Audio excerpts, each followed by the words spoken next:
ఇప్పటికి రిక్వెస్ట్ ఏంటంటే మీరు ఈ ప్రజెంటేషన్స్ ఇవన్నీ కూడా మాకు తెలిసినాయి.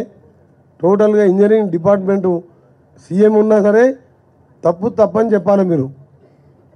దీంట్లో జరిగింది నా గౌరవ మంత్రి గారిని ఒకటే కోరుతున్నది, దీని మీద సరి అయిన ఎంక్వైరీ చేసుకొని అసలు మీరు తీసుకొచ్చిన పంపులు 21 పంపింగ్ స్టేషన్స్ ఏ కంపెనీకి వెళ్ళి తీసుకొచ్చిండ్రు, టోటల్ అసెంబ్ల్డ్ మోటార్స్, దాని వాల్యూ ఎంత, బిహెచ్ఎల్ మోటార్ మా ఉదయ సంవత్సరం ప్రాజెక్టులో ఏఎంఆర్పీలో నేను ఫస్ట్ 99లో ఎమ్మెల్యే ఉన్నప్పుడు ఫిట్ చేపిస్తే ఇప్పటికి రిపేర్ రాలే.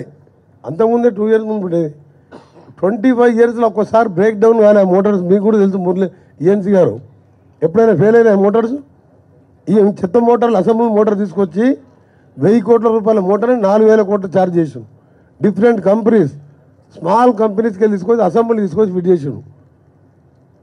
ఎంత బాధ అనిపిస్తుంది అంటే మాకు ఇవాళ గవర్నమెంట్లో మేము గవర్నమెంట్ నుండి సెటరేట్ చేద్దామన్నా సెటరేట్ చేయలేని పరిస్థితి తీసుకొచ్చారు మీరు.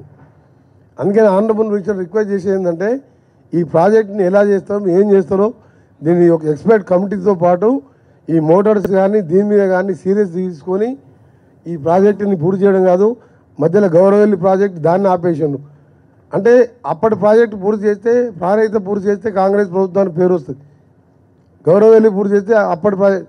ఇవన్నీ మంచి పద్ధతి కాదు. మీరు ఇంజనీర్స్గా మీరు అడ్వైజ్ చేయాలి. మీరు మీ మాట వినప్పుడు మీరు వెళ్ళిపోవాలి మీరు అక్కడి నుంచి. ఇవాళ మీరు బస్వాపూర్ అన్నారు, కొండపోచమ్మ నిండింది, మల్లన్న సాగర్ నిండింది, 10 గండిపేటలంతా కెపాసిటీతో 54,000 ఎకరాలు చేసిండు. దాని కింద ఆలేరు, బస్వాపూర్, భువనగిరిలో మాకంత డ్రైనేజ్ వాటర్ వస్తుంది.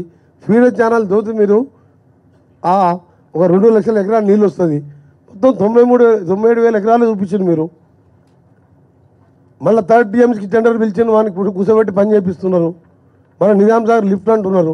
గ్రావిటీతో కిందికి పోయే నీళ్ళకి ఎందుకు ఇవ్వలేదు మీరు? So I want to know this point. Honourable minister కూడా చెప్తుంది, నిజంగా ఈజీ మినిస్టర్ గారు. కొండపోచ ఎప్పుడు నిండా ఉంటుంది, ఒక జస్ట్ ఫామ్ హౌస్ తప్ప ఎక్కడ పోవు నీళ్ళు. I'm not criticising any government. ఆ గవర్నమెంట్ అయిపోయింది, దాని గురించి మాట్లాడుతుంది. మాకు బాధ అనిపిస్తుంది, ఎప్పుడు నిండా ఉంటుంది, కిందికి ఒక 400 acres పోతుంది, 1 ఎకరా నీళ్ళు వస్తుంది దాని మీద. ఇప్పుడు నిజాం సాగర్ లిఫ్ట్గా మొన్న టెండర్లు పిలిచిండు. నేను ఇవాళ వచ్చింది కూడా మీ పర్మిషన్ తీసుకొని ఇవి తెలుసుకోవడానికి. నల్గొండ జిల్లాలో ఎన్నో 4-5 లక్షల నీళ్ళు ఇచ్చే, సరే ఇంత ఖర్చు పెట్టినావు, ఏం చేసావు, వాట్ ఇస్ ద బెనిఫిట్?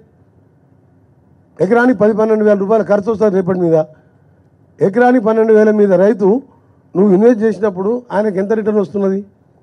ఏం ఆలోచన నేను పనిచేసాను. దీని మీద సెటరేట్ చేయాలని గౌరవ మంత్రి గారు నా యొక్క రిక్వెస్ట్.